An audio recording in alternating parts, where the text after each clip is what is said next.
Assalamualaikum warahmatullahi wabarakatuh. Hari ini kami akan membentangkan KPBB bagi kursus BMMB 1094 Kemahiran Bahasa Melayu, BMMB 1084 Asas Tata Bahasa Bahasa Melayu, BMMB 1074 Sejarah Perkembangan Bahasa Melayu. Berikut merupakan ahli kumpulan kami yang terdiri daripada PPI SMP BMMB, dan ini merupakan pensyarah pembimbing Encik Muhaimi bin Suhaili, Encik Muhammad Izan bin Haji Yusof, Dr. Abdul Karim bin Mansur. Baiklah, jadi ketiga-tiga kursus telah digabungkan secara interdisiplinari.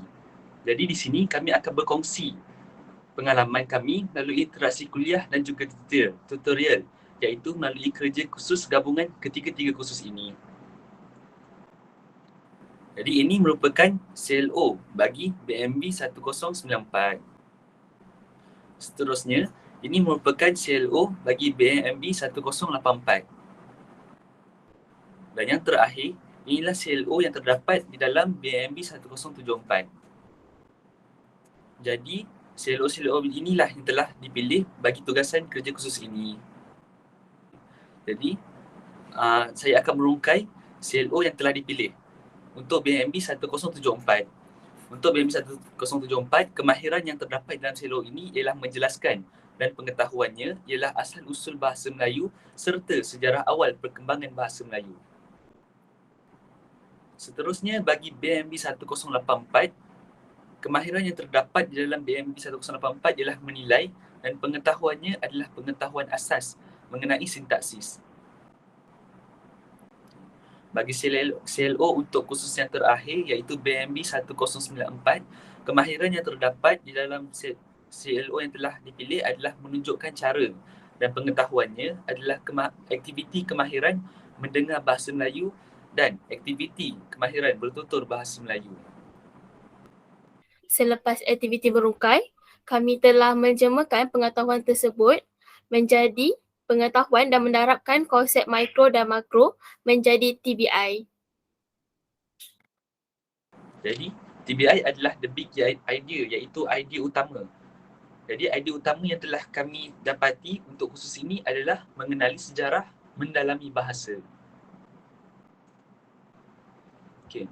Jadi, selepas melakukan TBI, kami telah membuat soalan pencetus idea untuk mengembangkan lagi kerja khusus kami ini ke arah kerja khusus yang lebih baik. Berikut merupakan soalan-soalan pencetus idea. Jadi, tugasan yang telah diberikan mempunyai arahan. Baiklah, seterusnya kita pergi kepada model reka bentuk pembelajaran.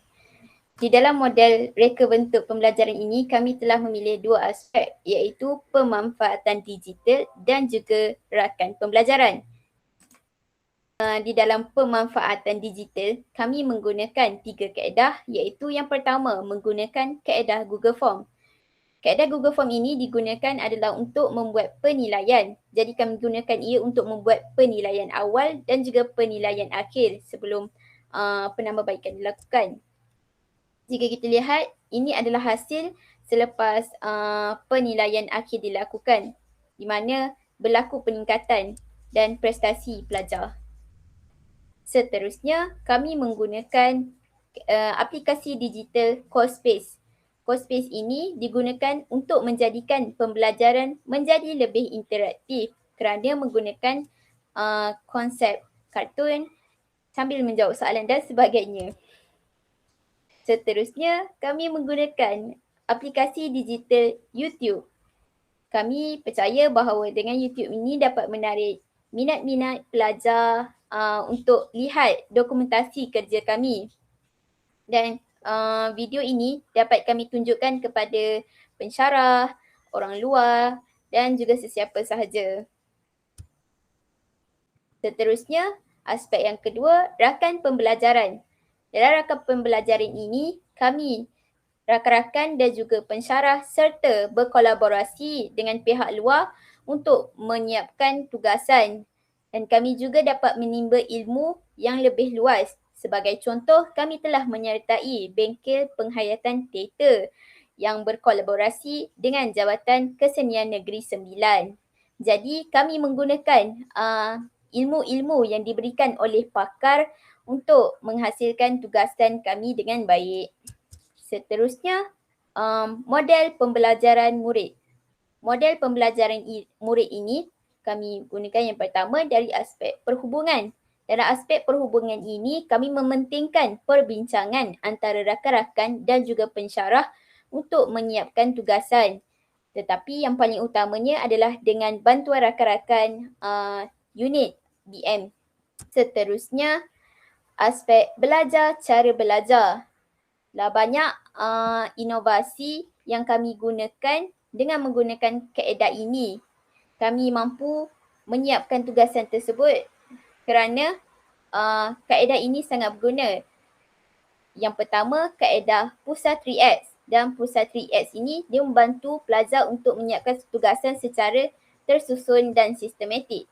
Yang kedua, kaedah STARS iaitu yang kami gunakan untuk penggalan kempas. Kaedah STARS ini digunakan untuk mencapai objektif sesuatu pelajaran terutamanya yang melibatkan interdisciplinary. Seterusnya, Baiklah, saya akan terangkan tentang elemen kompetisi global 6C. Kompetisi global 6C terdapat 6C: critical thinking, character, citizenship, collaboration, communication dan creativity. Ini antara elemen KPBB yang terlibat dalam interdisiplin khusus ini, iaitu yang pertama, komunikasi atau communication. Di sini kita dapat lihat pelajar dan pensyarah saling berkomunikasi secara luar kelas menggunakan aplikasi Telegram untuk menyampaikan maklumat.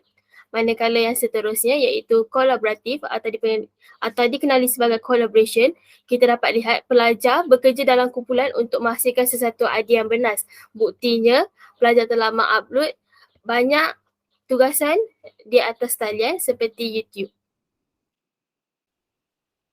Dan yang terakhir, elemen KPBB yang terlibat iaitu kreatif atau creativity. Di sini kita dapat lihat pelajar menjana idea kreatif untuk membuat sesuatu inovasi yang berbentuk kreatif dengan menggunakan aplikasi CoSpace.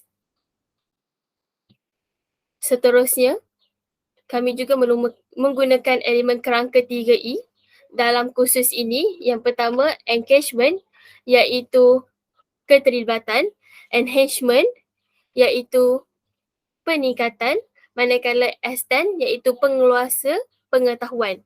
Di sini kita dapat lihat pensyarah menggunakan Google Docs sebagai bahan pengajar, manakala enhancement pula pelajar menggunakan Doodle Doc, dan yang extension pelajar menghasilkan RPH melalui Google Docs. Seterusnya, engagement, pensyarah memperkenalkan aplikasi CoSpace.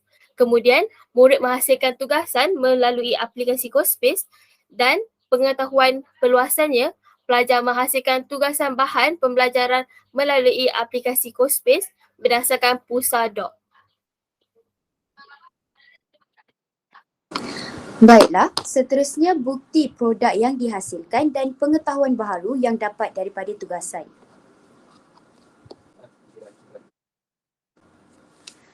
Seterusnya adalah gabungan penghasilan produk ketiga-tiga kursus, iaitu pelajar dikehendaki menghasilkan satu video berkaitan sejarah perkembangan bahasa Melayu dengan memenuhi kriteria ketiga-tiga kursus tersebut. Seterusnya, pelajar menghasilkan Google Form untuk mendapatkan maklum balas daripada pelajar lain. Bagi kursus BMMB 1094, pelajar dikehendaki untuk membuat penulisan RPH dan bahan bantu mengajar seperti Plickers dan CoSpace. Dengan ini, pelajar dapat memenuhi pembelajaran era baharu iaitu dalam aplikasi digital.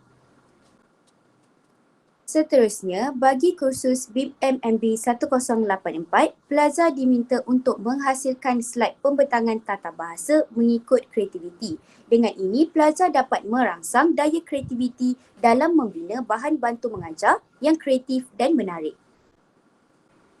Dan yang terakhir, bagi kursus BMMB 1074, pelajar menghasilkan video untuk membuat kesimpulan dan menghasilkan e-portfolio. Ini melatih kemahiran berkomunikasi dalam diri pelajar dan menghasilkan portfolio dalam bentuk digital. Seterusnya, Kelebihan atau faedah yang diperoleh daripada pelaksanaan KPBB ini ialah: pertama, pengenalan sejarah, mengetahui sejarah Pekalan Kempas dan mendalami sejarah perkembangan bahasa Melayu.